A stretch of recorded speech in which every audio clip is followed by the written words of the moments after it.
अस्सलाम वालेकुम जी। PMLN ने, हुकूमत ने और या हुकूमती इत्तेहाद ने जो है वो एक टारगेट रखा हुआ है कि जनाब इमरान खान साहब की कोई बात जो है वो अनअटेंडेड नहीं जाने देनी होती।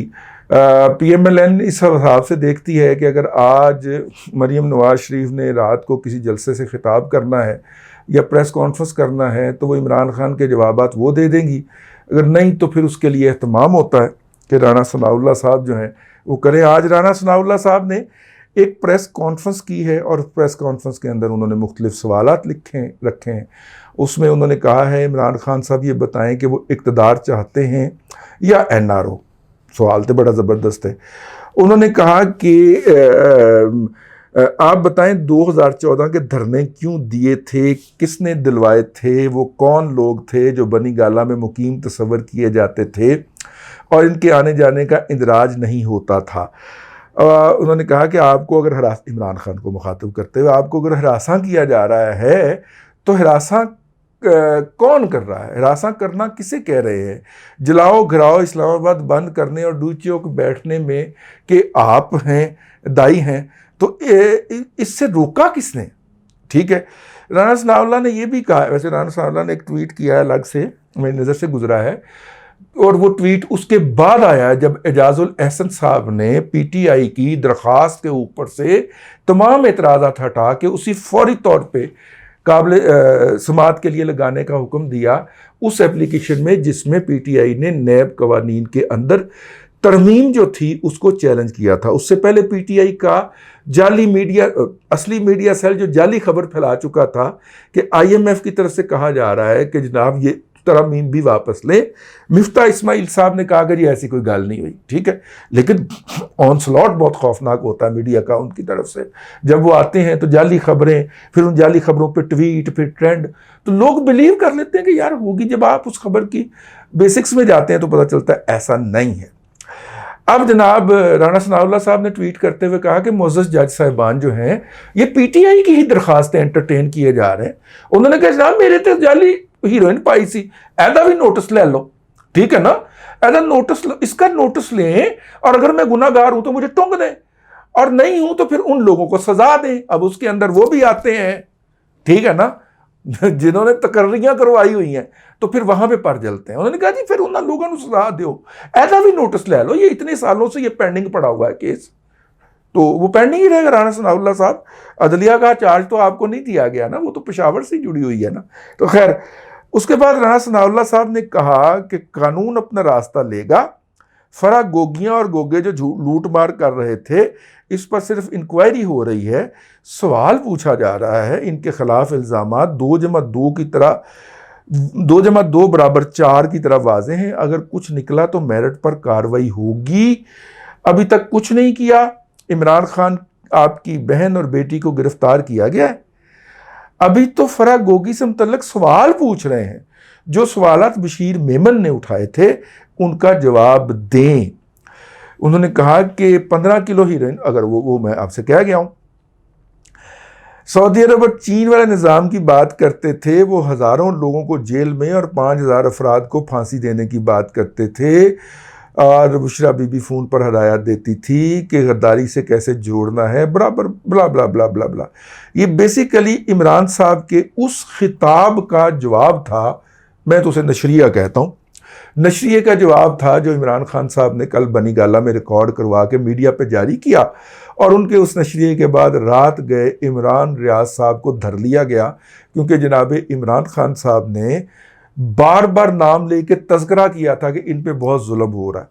तो वो जो तज़किरा था उसकी वजूहात तो ये थी, हमें बाद में जब मुकम्मल इन्फॉर्मेशन आई तो उसमें पता चला कि मौसूफ जो थे वो इतने बहादुर हैं अपना इमरान रियाज साहब कि उनको कहीं से खबर मिल गई होगी कि उन्हें पकड़ा जाना है, तो पंजाब की जोग्राफियाई हदूद से बाहर निकल के इस्लामाबाद KPK के अंदर मुतय्यन थे और इस्लामाबाद हाई कोर्ट से उन्होंने बेल ले रखी थी। अब वो बेल की तौसी के लिए आ रहे थे तो स्वात से निकल के उन्हें जब दाखिल होना था फेडरल टेरिटरी के अंदर जहाँ पे इस्लामाबाद हाई कोर्ट की जुरिस्डिक्शन है, रास्ते में पंजाब पड़ता था भजन, तो पंजाब पुलिस ने उनको फड़कता अटक के जुरिस्डिक्शन के अंदर, ज़िला अटक के अंदर उनको फड़कता और जो है वो बहरहाल तो उसके ऊपर फोकस है जी मीडिया। लेकिन राणा सनाउल्लाह ने भी बड़ी दबंग प्रेस कॉन्फ्रेंस फरमाई है और ये पहली मर्तबा है कि राणा सनाउल्लाह साहब ने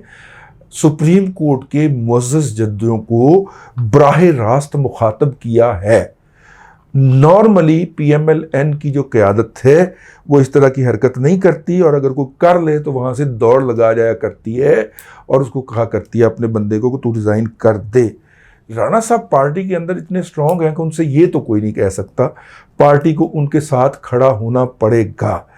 अब देखिए कि जज साहिबान इसका जवाब क्यों देते हैं, क्योंकि माजी के अंदर जज साहिबान जो हैं ऐसे मौक़ों के ऊपर बाकायदा बिफर जाया करते हैं और ऐसी ऐसी ऑब्जर्वेशन देते हैं, मेरा मतलब है कि जो किसी जज के मुंह से अच्छी नहीं लगा करती। और मेरा मतलब है कि बस वो समझ गए ना, मैं आगे नहीं कहता। तो अब देखिए राणा साहब ने ये जो सवाल किया है कि भाइयों मेरा भी केस पे आया है, ज़रा उन्होंने भी सुन लिया जाए, ये सारे सूहो मोटो एक पासे नहीं ले जा रहे हैं। तो खैर ये है जी अब तक की जो सवाल उठाया गया है। अगर ऐसी सूरत के अंदर वहाँ से कोई प्रेशर आता है जो कि बहुत पहले आया हुआ भी है और हुकूमत ने अभी तक उस प्रेशर को नहीं लिया, नज़रअंदाज किया है और अदलिया जो है वो उनके हर फैसले को रिवर्स करके वो कहने वाले कहते हैं, वकला कहते हैं कि बुनियादी तौर पे वो जो जजेस नए अपॉइंट करने हैं पूरी अदलिया के अंदर से हाई कोर्ट से लेके सुप्रीम कोर्ट तक, उन जजेस के लिए मौजूदा जो रूलिंग रजीम है अदलिया के अंदर उसकी मर्जी के बंदे नहीं आ सकते जब तक कि हुकूमत के वजीर कानून और अटारनी जनरल का वोट जजेस के ग्रुप को नहीं मिलता और वो उनको वोट देने के लिए तैयार नहीं है। जुडिशल कमीशन के अंदर जहाँ पे ये तकर्रियाँ होती हैं जिससे वो कभी फायदी साहब बाहर गया हो तो फ़ौरन इजलास बुला के पहुँच जाते हैं छुट्टियों के अंदर कि जनाब फौरी तौर पर मुंतखब कर लिया जाए, तो वो फिर कयूम सदीकी जैसे लोग लुत्ती ला देते हैं और वो इजलास फड़या जाता है और उसके अंदर वो नहीं कर पाते और वो पहुंच जाते। वो इस तरह की हरकतें फरमा रहे हैं और हुकूमत को प्रेशराइज़ कर रहे हैं ताकि वो बात मान ले कि मौजूदा वो वहाँ पे जो जजेस हैं उनकी मर्ज़ी के लोग जो हैं वो वहाँ पे आए। ठीक है, अब देखिए इस खींचातानी के अंदर किसकी जीत होती है। बज़ाहिर तो ये एक मतलब कि अब मैं वो लफ्ज़ इस्तेमाल नहीं करना चाह रहा, वो ही लगा हुआ है तो हाँ नहीं वो नहीं इस्तेमाल करना।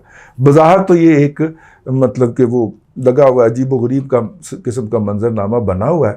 तो चलिए देखिए क्या होता है। अब ये जो नैब के कवानीन के ऊपर पार्लियामेंट ने किया है, तो जहाँ पे अदलिया नए कवानीन लिख रही है, नया आइन लिख रही है, वहाँ पे पार्लियामेंट को भी ओवर रूल कर दे।